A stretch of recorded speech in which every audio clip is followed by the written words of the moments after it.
Hello everyone, this is CM Kozaman and we're back at the almost insurmountable task of answering all the 400 odd questions I received in an earlier Open Question Time YouTube video.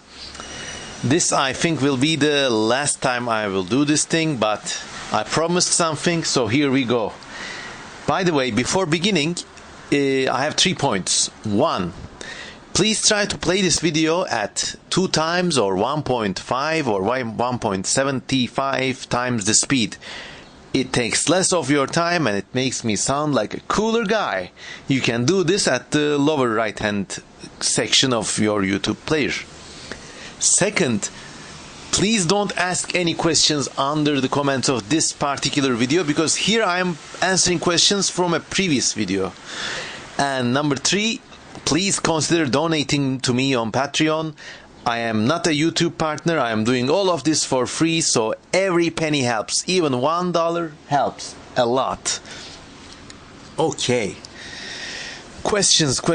Okay, Andrew Broker asks, how is this Naiad book progressing? What are your biggest obstacles? It's progressing quite well, and if you follow me on Patreon, you can see sneak excerpts from it. I think the biggest obstacle to me is time. I wish I had far more time to devote on this project, honestly. Okay, Cran asks, favorite movie? There are a lot, but I think perhaps the 1982 Blade Runner, or was it 1986? The original Blade Runner from Ridley Scott would almost be there.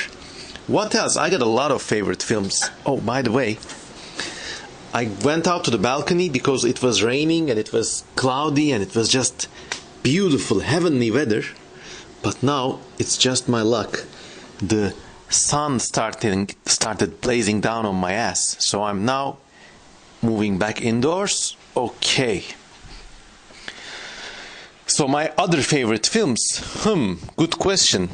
What else? I think some of the Star Wars prequels are really nice. They're really out there. But I really also like some of the more obscure, lesser known films, especially those made in the 1970s, 80s and the 90s. And most of this is thanks to my wife. She's really good when it comes to finding great movies. For example, a recent film was the one called The Falcon and the Snowman. It's all about a real life story of Cold War espionage and this sort of megacorp incorporation of the United States surveillance agencies, and it's a really good movie. So look it up, Falcon and the Snowman. It's not easy to find, but if you do, watch it. Okay, Pufferfish asks, oh god, I got a recommendation. Yeah, my wife is flashing a card in front of my eyes, and she's also recommending Blade Runner, which I had already said in the balcony, but I guess this was not audible to her, so Blade Runner is really a great film. To return to the movies, if you extend that definition a little bit, I think there is an awesome team in the US that does this series. The Wire, Deus, I don't know how that is spelled, it's D-E-U-C-E, and Treme, the one set in New Orleans. These are movies, they're miniseries, or they're like proper TV series, but they're really, really, really good. Pufferfish asks, who is your inspiration? Many people. Absolute Knock asks, what's the best thing about living in Turkey? I mean, all countries have their pros and cons. I'm a bit biased about living in Turkey because I was born here, but I think the best thing here compared to, let's say, quote-unquote, developed Western countries is the fact that in Turkey, you don't have to make a schedule. Like in some European countries, like you have to program everything. Or like in certain American cities, like you basically have to make an iPhone app timetable to really like go to the shitter or something. In Turkey and also in a lot of surrounding countries, you could just go out, do nothing, have life happen to you. And I think that's a great benefit. Another great thing about living in Turkey is the food. I honestly can't stress how important this is. Like, seriously. Even though countries like Italy and Greece can give Turkey a run for its money when it comes to food, but I really can't live apart from the Mediterranean diet. And the older I get, the more important food gets. Another great thing is the nature and the history that this country is lucky to have. And I mean, it's still a part of the world. Like, it was a couple of years ago, a friend and I went to this very southeastern part of the country called Mardin. Now, there's a touristic part of this place, but then we went off the beaten track. We went into a centuries-old Syriac monastery in a place called Mor Augen. And we just started walking on the hills. And this is a very mountainous area with lots of hills and valleys. So we reached the top of one hill, and there was a valley. And on the hill opposite from us, across the valley, there was an even older Syriac monastery, which was completely abandoned, no one living there, a completely Indiana Jones style, bona fide, untouched living ruin. And in the current day and age, these are very few and far between. So I always consider myself blessed to be living in a country with such a deep history and such nice artifacts, really. Okay, another question. Ezekiel John Johnson asks, do you think there's an evolutionary place for an active terrestrial clade of radially symmetric animals? That is to say, animals like starfish. Lots of speculative evolution I see around seems to think such creatures would always evolve by lateral symmetry, which would always outcompete the radial forms. Do you think there are any roles a radial animal might find their symmetry to be advantageous? I mean, this gets discussed a lot in speculative evolution communities, wherever these communities, like a weird bar where everybody's touting some sort of spec creature. And I mean, animals like giant starfish, imagine starfish the size of a sea turtle. I mean, such starfish actually exist, but they're almost always in the depths of the ocean. To live on the land, maybe they would have to inhabit a extremely varied three-dimensional environment, something like a jungle, or maybe like a city that has persisted for millions of years. Because in these environments, danger or opportunities can come from basically any direction, and in that way, the radial symmetry would pay off. I'm just going to the kitchen to heat up some water, because I'm going to fix myself some tea. So I hope this answer was satisfactory. I mean, there's also a special answer to this question. If you are familiar with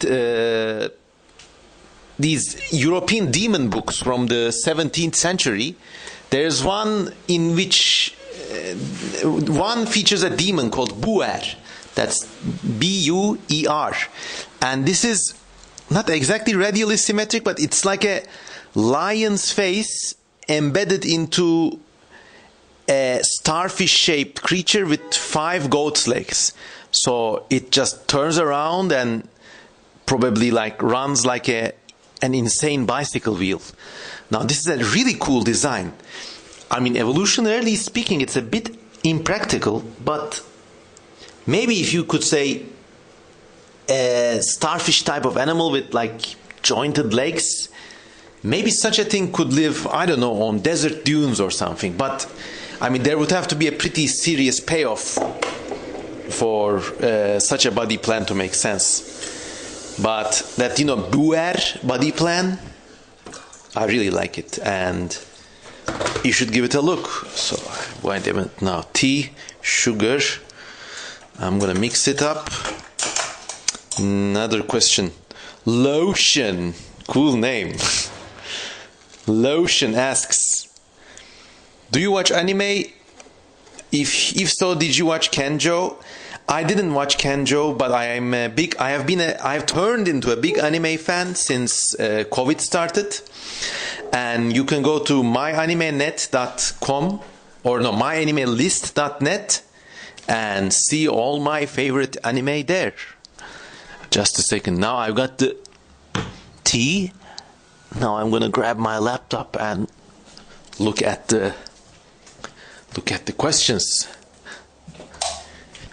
By the way, what's your favorite segment from all my shows you listened to so far? You know, in some shows I pull off these funny jokes or sing those nonsense songs just to entertain you. Which one is your favorite? Write it in the comment section. Okay, more questions. Atlas World Builder asks, how much research do you usually put into your speculative pieces? Is it mostly just intuition, or do you do a lot of reading and inspiration to get ideas? Basically, the information is there. I just read a lot of like normal everyday zoology, biology.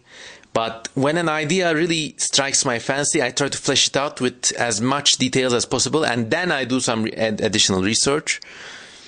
The Aimless One asks, can you draw some possible alien spaceships? I already have done that. Go to cmcosman.com and visit the sketches section, and you'll find a lot of spaceship drawings there. Dart Canabris asks, do you have any physical books for purchase? Yes, go to cmcosman.com and go to the books section. A lot of history books there. Books that I'm really proud of, but they haven't been page turners, I'm afraid to say. Oh, okay, more. If you could steal a speculative evolution concept from another artist, what would you steal? I don't know. I really don't know. I don't think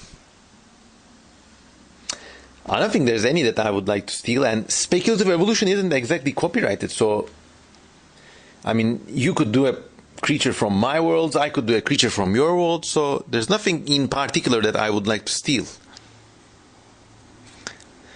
If you're looking at the kind of people who would be angry at stealing, maybe I would like to design all the creatures for the Star Wars series.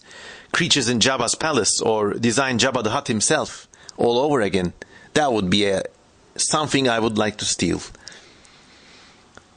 Anime Turn asks, will you role play as a scholar in an MMORPG like World of Warcraft or Final Fantasy IV? And categorize the wildlife and the monsters. Maybe, I don't know. I'm not a huge gamer, I'm afraid. And for example, if you go to there's this amazing website maintained by this great guy called Jonathan Wojcik. I'm sorry I butchered his name, but he has a YouTube channel called Bogleach, I think, or Jonathan Wojcik. Find bogleach.com and go to his YouTube channel from there, and there he has videos in which he plays naturalist in computer games and tries to examine and classify all the weird monsters that crop up in those games. He really does a great job at it, much better than I could do, so go there.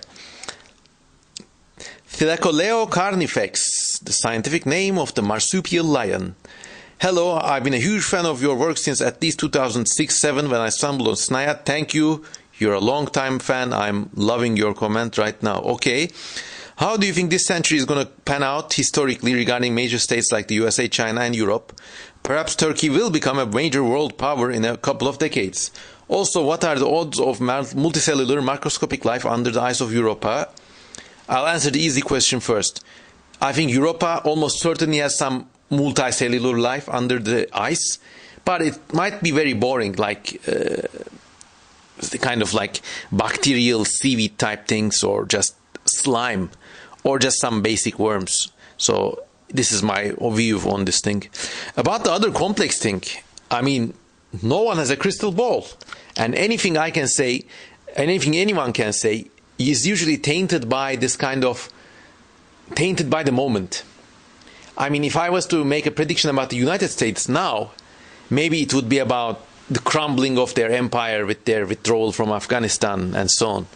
But that's heavily tainted by what happened this week in the third week of August 2021. But the future is not like that. The future is unpredictable. Something new happens and everything changes.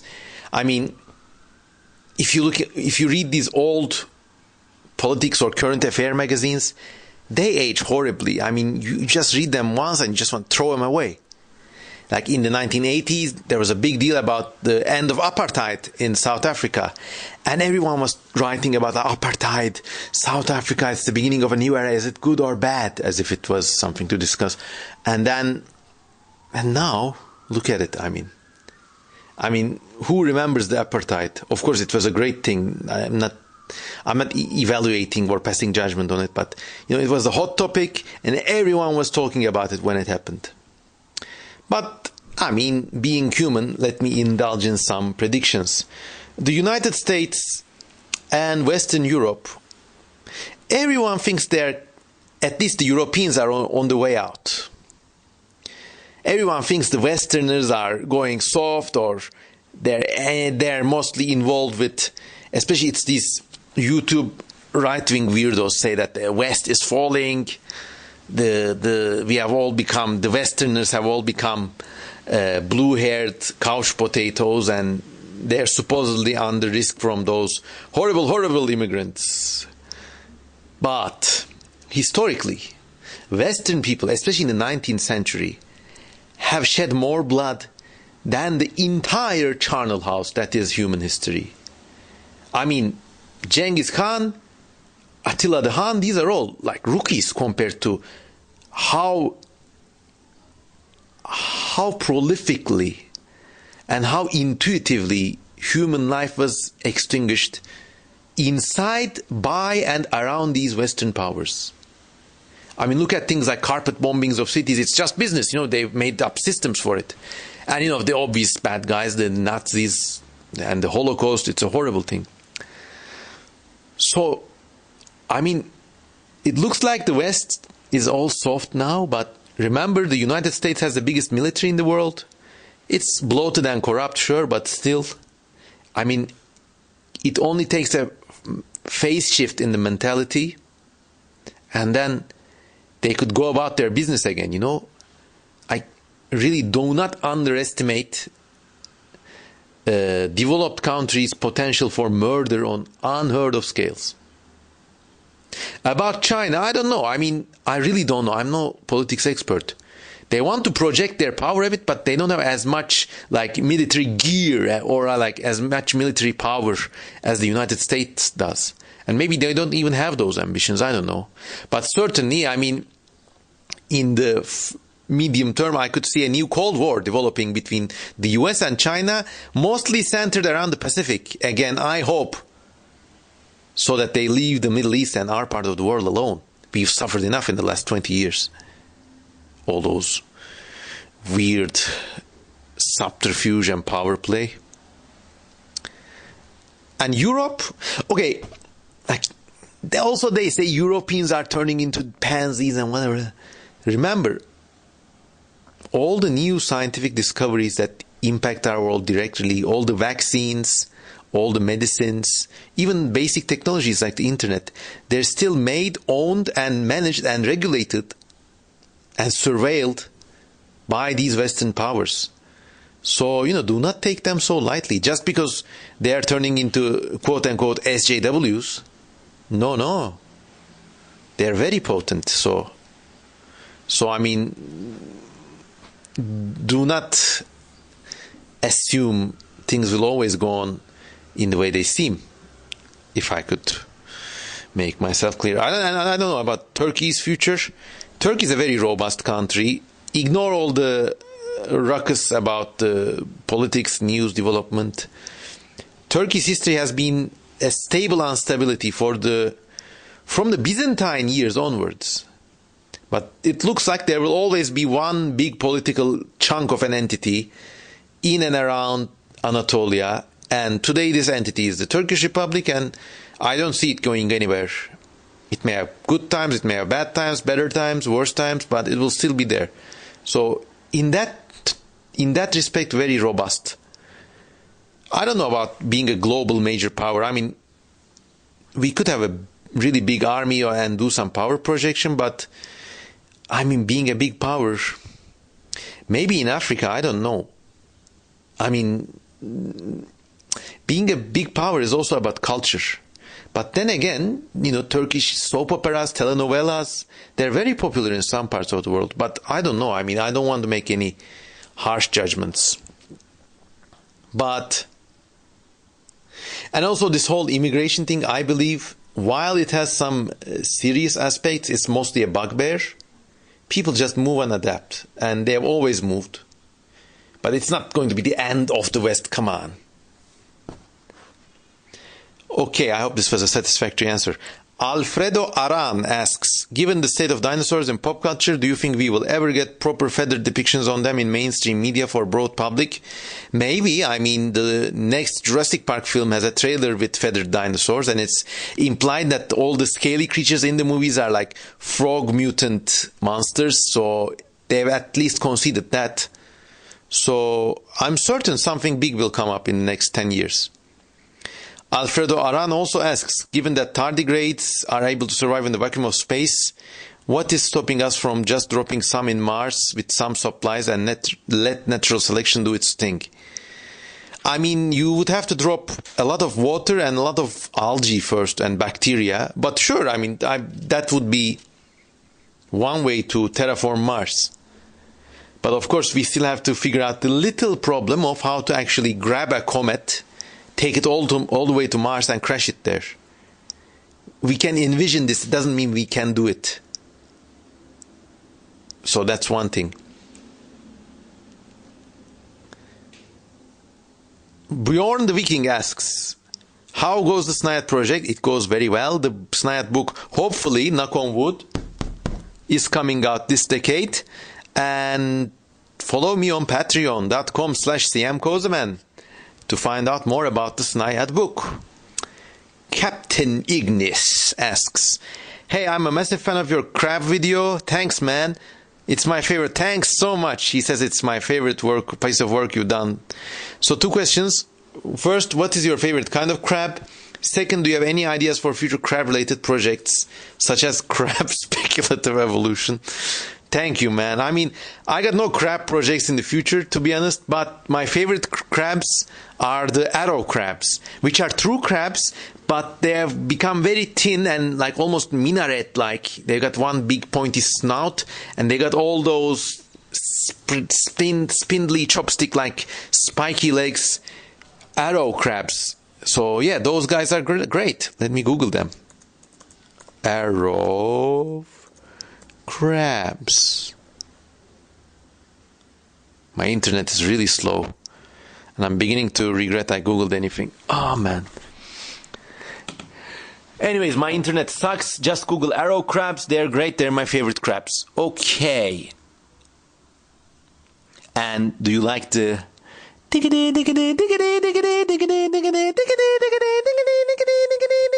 this is a crab party?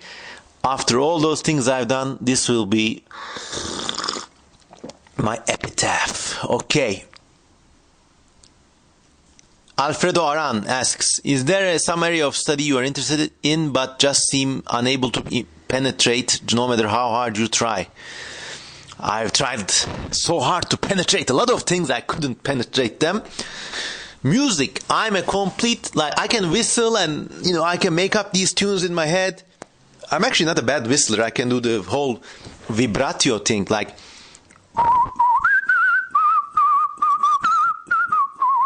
But when it comes to reading notes, hearing notes, or playing the guitar, it's more difficult than flying a helicopter. What do you even do with your fingers? I could never get a headway in music. I have a poor sense of rhythm. So music is one thing I could never get into. Also maths, I'm not really good at maths. Also a whole lot of other things. I mean, clothes, I just cannot bring myself to care about them. But I'm a pretty tidy person. I mean, I just don't see the attention, don't see the interest. So yeah, maths, music, what else? I don't know, a lot of things. The secret is to talk only about the things you know and know them very well, so people get the conception that you know a lot of things, but you just spread things out and hope nothing hits, you know. Mamoon asks, Mamoon, will you do a collab with Trey the Explainer and visit abandoned places together? I would love to do so. If Trey can front my visa, travel, lodging expenses, and those for my wife, I would love to visit him anywhere in the US and do a video together. Heck, he has so many viewers that, I mean, me and my wife's travel costs will probably be easily covered by this amazing video he will shoot. So get this to Trey. I am inviting him to take me and my wife anywhere in the United States, in the continental United States, and we could do an expedition video together. Oh man. I spat on the computer screen while speaking, so now I'm gonna clean it. Also, if Trey the Explainer visits Turkey, he will be my guest, and definitely we can go exploring anywhere and anywhere he likes. So yeah, send out word to Trey and say hello. Zan asks, is there a possibility that you will act out an entire movie including all the dialogue and sound effects in the future? Yes. I actually made this like stupid ass alien spin-off film called Alien Nibiru, and it was just me talking my head off for 3 hours or something, and I don't know why, but it's got so many views. It's one of my best viewed videos on YouTube, so I must have done something right. I think there's a campfire story kind of attraction to these long format sound storytelling without a proper script. You just make up a story and just tell it, and the only trick is to never quit. And believe it or not, last year I wrote up notes and drew up a plan to actually reimagine and retell Evangelion completely from my perspectives, and it would have been called Evangelion, the Tears of Artemis or something, and it had all those new kinds of angels, and of course I was there as a self-insert character, and you know, I had some pretty weird action with some of the other characters. But ultimately I never pursued this beyond a few pages of simple notes. Those notes are now in my library of sketches, and looks like they will never be seen by anyone else. But I mean, there was things like one of the angels, I reimagined it as like 3 brothers or something, and these were like 3 midget-sized beings with upside down faces, and all they did was they appeared from like a Shintoist mountain shrine or something, and they were playing this non-stop annoying song.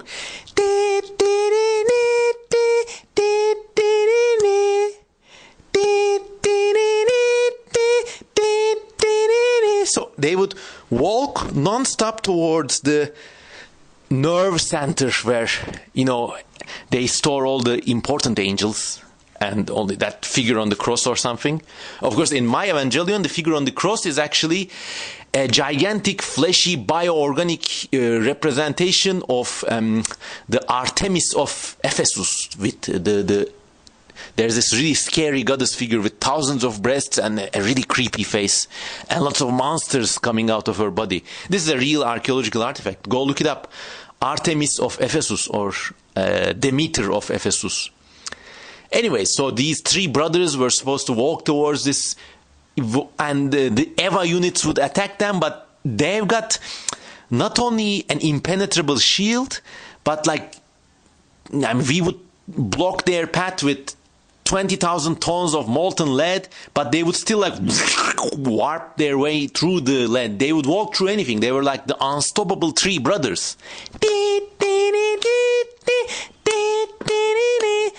And of course, there would be this last-minute rescue in which Misato constructs a cyclotron on their path.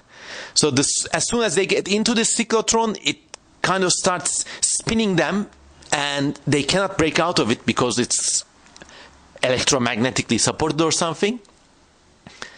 And then all the 3 EVA units combine their AT shields, and when the spinning cyclotron reaches like the cycling rate of light speed or something, it is suddenly let go like a sling, and the 3 brothers smash against the AT shields of the 3 EVA units, and like they blow up. So that was just one angel. Imagine, my Evangelion had 14 angels, not even 12 or 8, whatever. But you will never get to see what the others are like. Ha ha ha. You'll also never get to hear the erotic scenes with myself insert in them. Perhaps for the better. The Overanalyzer asks, howdy, I would like to ask about that speculative prehistoric civilization you had depicted in that one painting of yours of a Plateosaurus walking past some ancient ruins. Okay, that's the picture in the video description now. What, if any, details could you tell us about that speculative civilization? What organisms could have given rise to it? I mean, I roughly imagined it as a kind of ancient Egypt kind of civilization established by intelligent lystrosaurs or mammal-like reptiles. And I didn't really think much about what these beings would be or how they would be like. I just wanted to draw a weird archaeological ruin. That's all. Mr. 22volt asks, what's your Steam username? I don't use Steam. I don't use a smartphone. I don't use WhatsApp. I am barely in Twitch. Was it Twitch? Or no, I'm barely in Discord just to follow up some news, but I barely use it. I barely use Twitter. I do not use Twitch. Maybe I should, but I don't know. I'm an old-fashioned guy. Tardigrade asks, have you heard of Serena? Yes, it's great. The creator is an awesome speculative evolution genius. I answered this question in a previous video. Also, do you like Kaiju media? If this is a media company, I don't know about them, but I like Kaiju films. I like Gamera, the flying turtle. He's really cool. I think the Gamera films are great. There's this kind of... they even have this sense of humor. Like, this kid rides around with Gamera, but just before he's taking off, everyone runs around like, oh my God, Gamera has flames coming out of his arms. And it's funny. And Gamera actually has some really nice ethical messages too. Like, it's always about like, I mean, it's almost always greed that causes the appearance of monsters.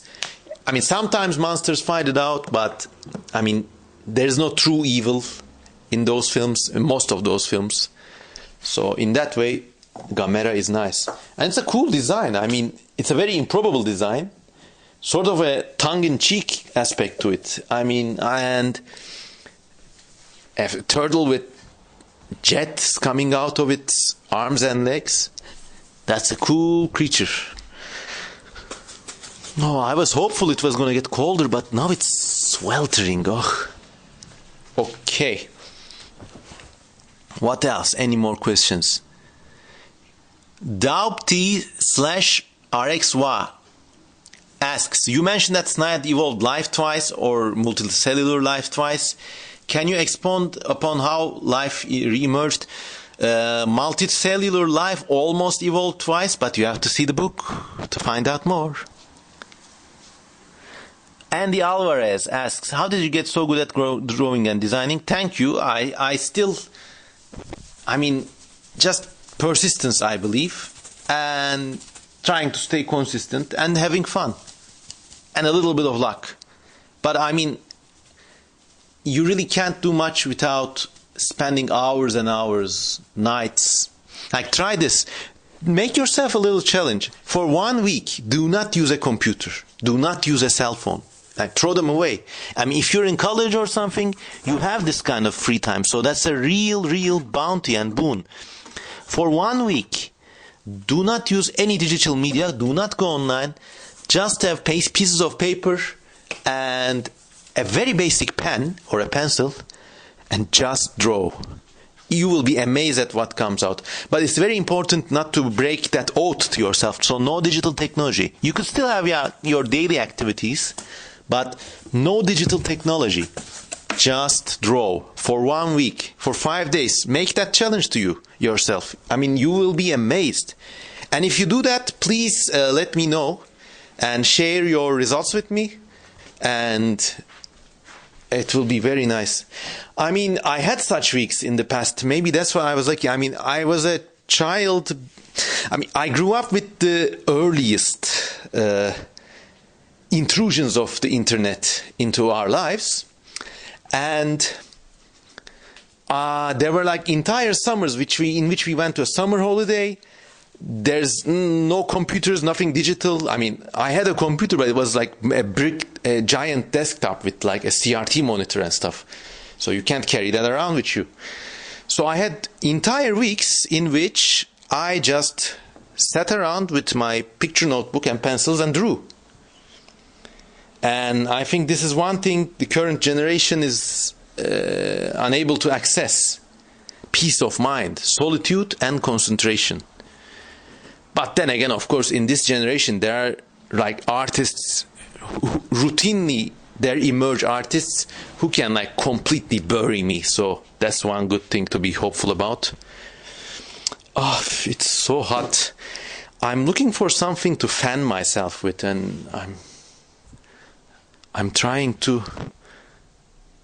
Gee, golly gosh, damn! It's very hot. Okay, there's this some magazine or something, huh? Good. I'm fanning myself with a magazine. Okay, great. More questions. Will you do another speculative biology or science fiction fantasy project? Yes, but it's a secret.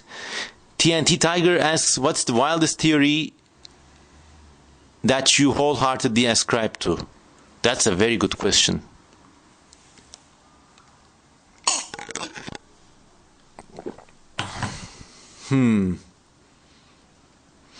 I mean, don't tell this to anyone, but I think some of the crazy theories by renegade evolutionary researcher David Peters may have a little bit of truth to them. So he postulated a lizard origin for pterosaurs, and this has been thoroughly refuted. But pterosaurs are so strange, and they just appear suddenly out of nowhere. So, you know, still I think there's a 5% chance of that being true. Also, their eggs are leathery, like most lizards. Perhaps lizards could be even polyphyletic. I don't know. What else? I mean, I got a lot of personal mystical intuitions that would classify as extremely wild theories.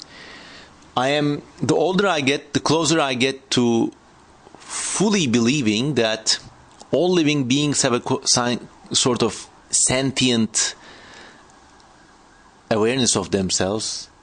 And I also, in the deepest part of my heart, I believe time is actually endless, and every moment we live is eternal and precious because of it. I don't know. But, and I don't know. I really don't know. I mean, about political theories, for example, it's highly likely that some intelligence agencies could have known about things like 9/11 or the other terror attacks and just have let it slip. Maybe, I don't know. But okay, that's enough.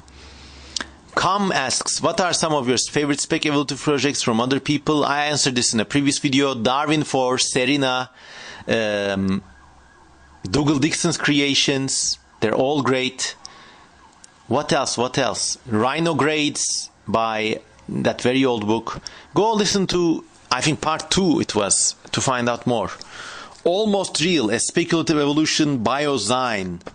It's by Jay Eaton and Maya Hai Mardikian. It's a really good, I mean, it's not a project per se, but it's a really good magazine about speculative evolution. And in fact, that's the magazine I'm waving myself to cool with. So go check that out.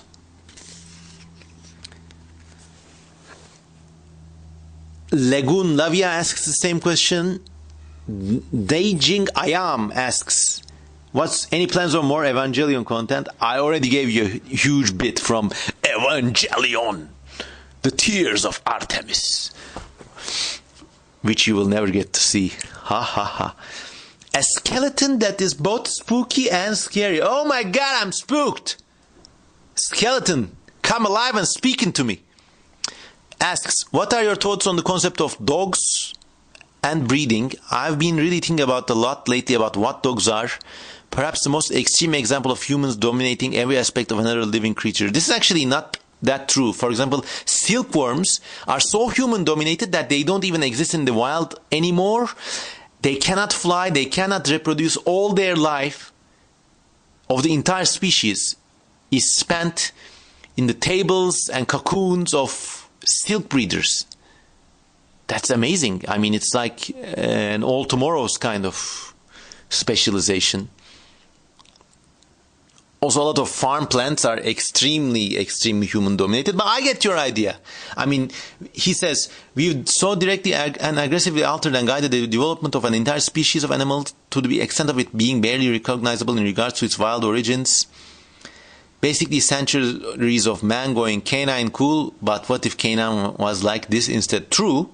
And this, I mean, I've always been fascinated by dogs too, and I have always wondered how it would be like if humans, like, or another species could breed humans like the way we breed dogs.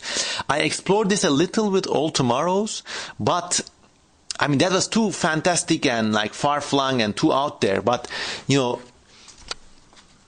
a project about future or potential domestication of human beings, you could have all these weird physiognomies and weird races and weird cultures, and it would even go into these uncomfortable areas because, you know, if you got breeds of people, you know, it also comes a bit too close to racism in some respects. So you got to be careful about designing these post-human humans and try not to make them look like racist caricatures. But it's amazing. I mean, people like Dachshunds, you know, people with long bodies and short arms, or people with piebald skin, long hair like Chewbacca, or no hair, or incredibly obese people, people with very long faces. I mean, basically, you could look at all those deformations you see in medical textbooks and like contort them and make them into entire ethnicities. And that's both fascinating and scary at the same time. And if you can modify people to that extent, you could have cases in which intelligence lapses in and out. I mean, so you got people, maybe some are extremely smart, and maybe the others are, you know, as smart as the dogs we have today, so not very bright, but still, you know, loyal and stuff. Character also, it's to some degrees a modifiable trait. So you could have war people designed to fight, and I don't know, maybe some other people are too calm and chill, I don't know. Actually, Simon Roy has a project a bit similar to this, and go check it out on Patreon. I don't know his Patreon name, but Simon Roy, great comic artist, go check him out on Patreon. I don't know, this is a long question, Skeleton says, but I think I find myself thinking about this whenever I see dogs lately. I think about that too. And who would be the domesticator of humanity? I always imagine this giant race of like elder aliens. They're taller from people in the same manner that an adult is taller from a child.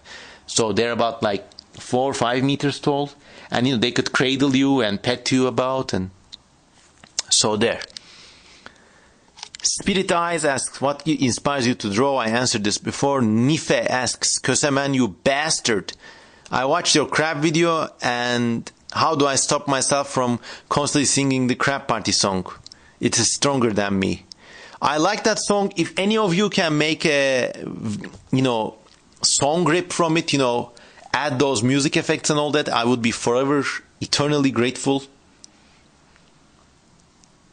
Fancy Simp asks, a year ago you made a podcast about an unorganized pterosaur found with feather-like filaments.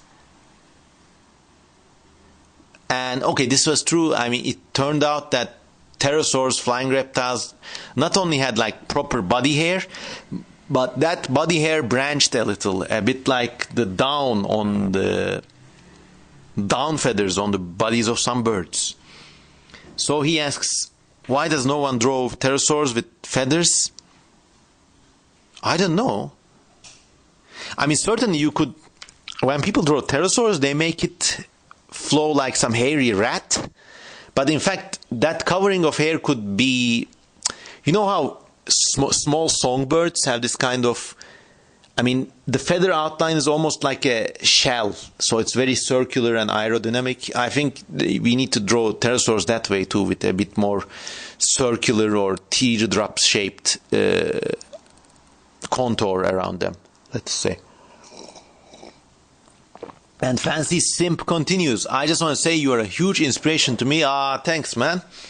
I'm an 11th grader Turkish high school student. Wow, memnun oldum. And it's so nice to have a person like you to look up to. Thank you. I just love some of the Turkish phrases you sometimes say in your podcast. Thank you.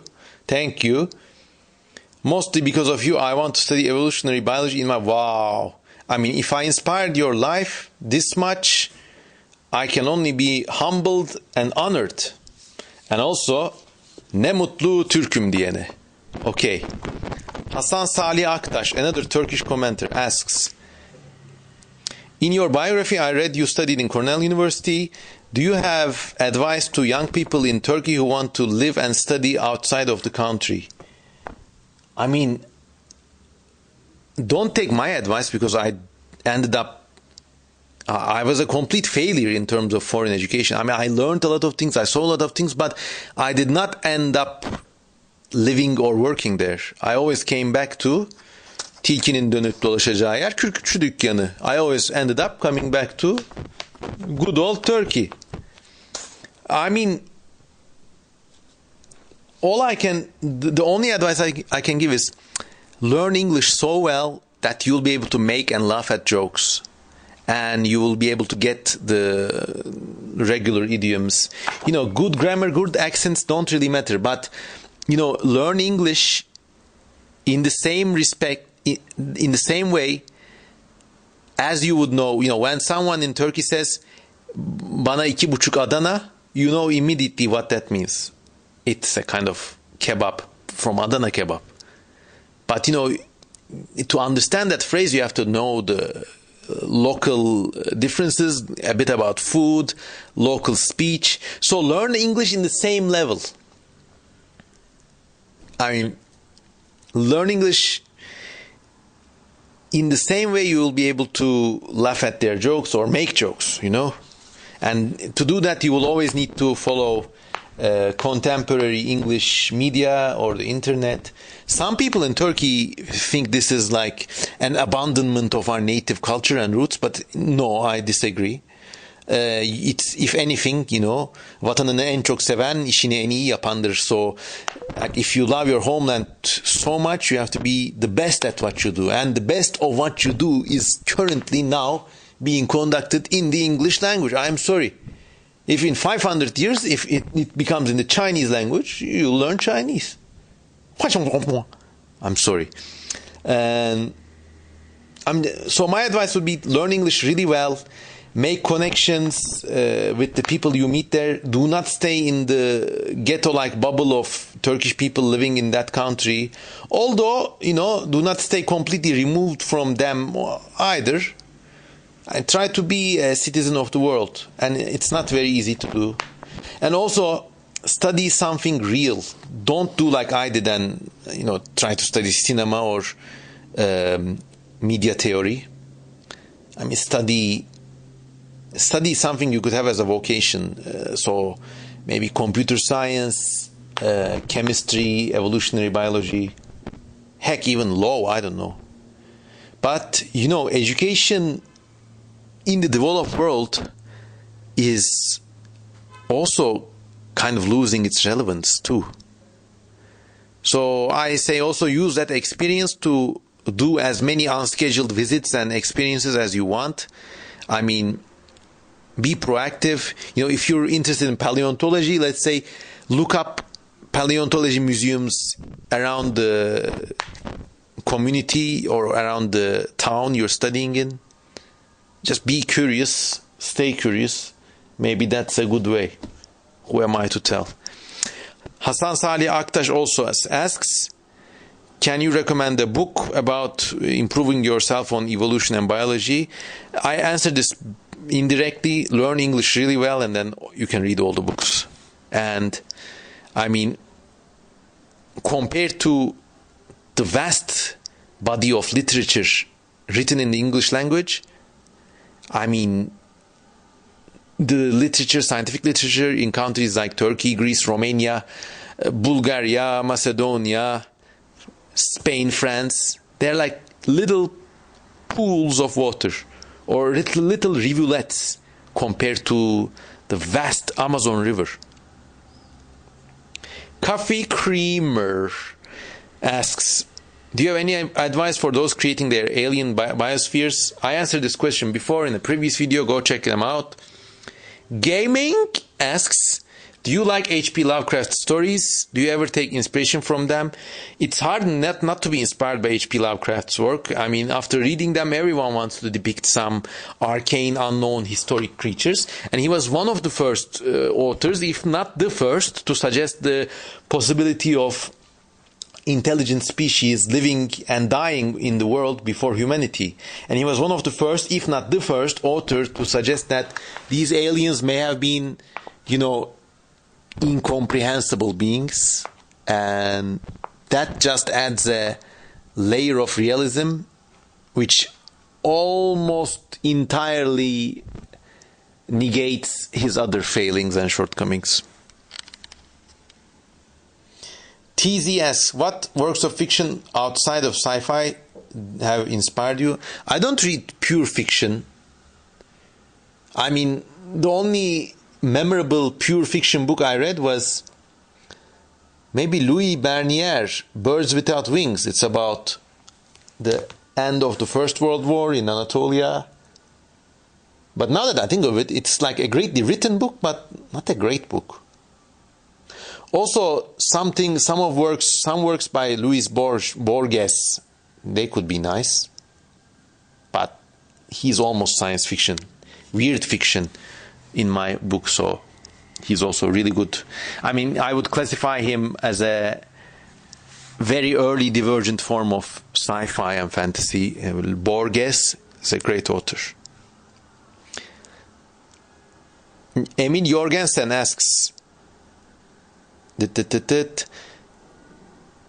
how do you like the way your work has gotten received? How do you want people to receive your future work? I'm very happy with the way things turned out, and I can only hope for better reception. Gaming asks, what are your thoughts on Man After Man? This is the book by Dougal Dixon about humanity's future evolution. The artist in this book, I will just say it outright, has done an appalling job. I mean, there are cases in which left and right feet have been swapped by mistake, and everything is done in this inconsistent flesh tissue type of rendition. And these could have almost been forgiven, but if you read Wayne Douglas Barlow's The Alien Life of Wayne Barlow, this is a great art book. And in there, Barlow explicitly states that his work has been plagiarized for Man After Man, probably by that artist, that meat tissue artist. So these are two negative points for that book for me. I mean, but there's something about this book that stays with you, So, I mean, it's better to live in a world in which this book exists than not. So there. Also, Man After Man traumatized me in a completely different manner. I will tell you this story now. I mean, in the early days of the internet, you couldn't find much about books, so I would search on Alta Vista, not even Google. Alta Vista is an earlier search engine. Man After Man, and I would write it in brackets, so the face matches exactly. I was always taken to these sites where Man After Man does something to a woman, and it's advised as, watch Man After Man dump there on that Man After Man. doing something to weird women. Oh my God. Man after man, Dougal Dixon is single-handedly responsible for turning me into an early 90s Alta Vista porn addict. Anyways, that was a joke.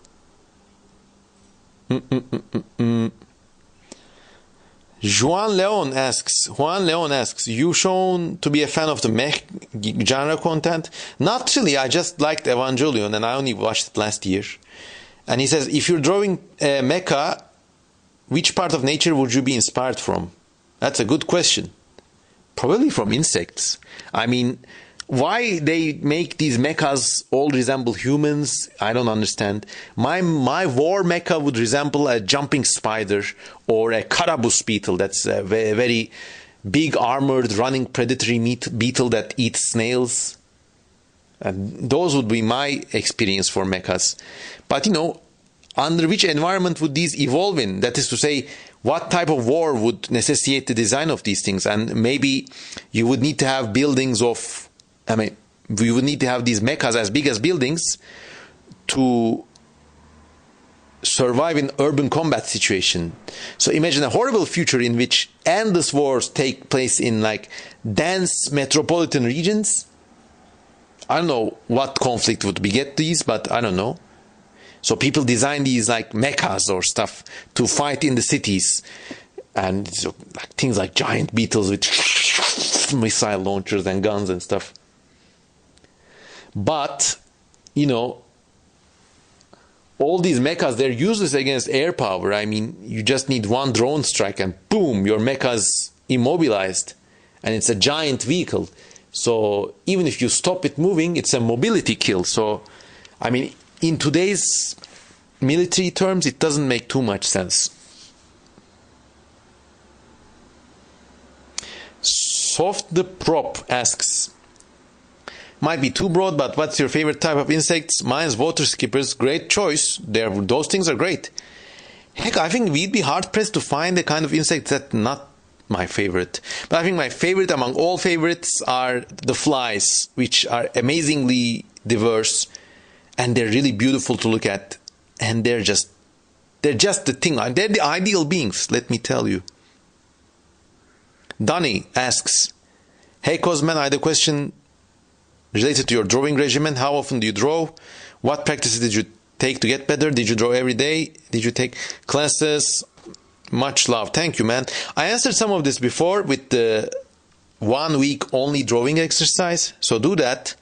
I draw almost every day. I just have sheets of paper and pens and I just go to town on them. I make sketches. If I like a sketch, I enlarge it and trace it and render it in more full detail to make a proper illustration. I had drawing classes and art classes, but I was drawing before them, but they also really helped during college. I had actually, they weren't drawing classes, but they were figure drawing classes, so drawing from a model. Also I had, in 2016, I had this one education experience where, as an established artist, I was called with some other artists to draw from nature in a endangered sweet gum forest in southwestern Turkey. And each day they took us to this forest and different parts of the forest. And we were just told, just draw from nature. And I'm first I've arrived a bit high and mighty, I'm the king of surreal art and speculative shit. Then it turns out, when I look at the forest, look at the goddamn tree, I can't draw shit. So in the first few days, I was just drawing creatures and demons from memory, and they were really cool CM Kozaman pictures. But they had no relation to the things that we saw in the forest. I would say, yeah, they're the allegory of the forest. But then I said, you know what? These people have paid for all my expenses to bring me here. I could do better.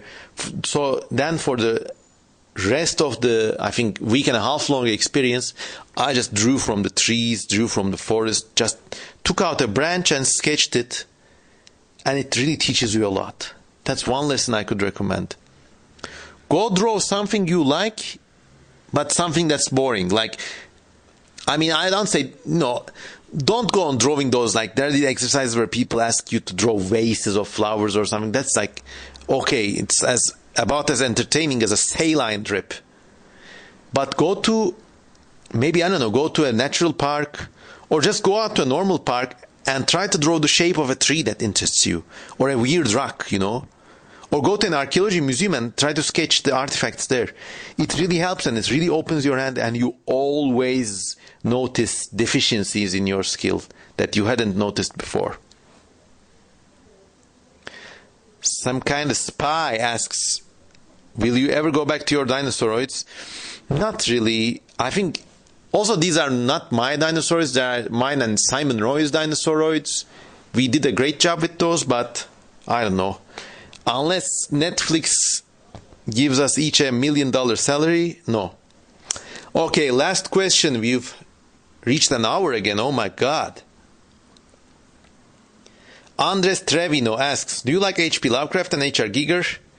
Yes, yes, yes. I mean, I talked about Lovecraft earlier on in this podcast. I love H.R. Giger's work. I mean, he was the first artist that...